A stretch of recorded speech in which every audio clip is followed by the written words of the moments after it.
நான் தான் யார் கூட பேசலங்கிறேன். ஓ மிரட்ட வேற சரியா? நான் எப்படி அப்படி செஞ்சேன்?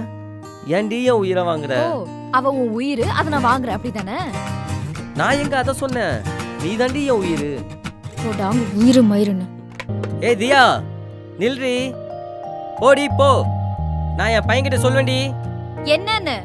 உன் அம்மா என்ன டி நகர் ஃபுல்லா சுத்த விட்டான்னு. நில்றி. சிரிச்சிட்டான். ஏய் இப்ப என்ன தாண்டி பண்ணோம்? என்ன தங்கச்சின்னு சொன்னாங்களே ஒரு அக்கா, அதே அக்கா கிட்ட போயிட்டு என்ன பொண்டாட்டின்னு சொல்லி பூ வாங்கிட்டா. பார்க்கலாம். அவ்வளவுதானே? வா அக்கா. சொல்லுப்பா. பொண்டாட்டி சரி, ஒரு 2 3 பூ கொடுங்க. இந்தாங்கப்பா.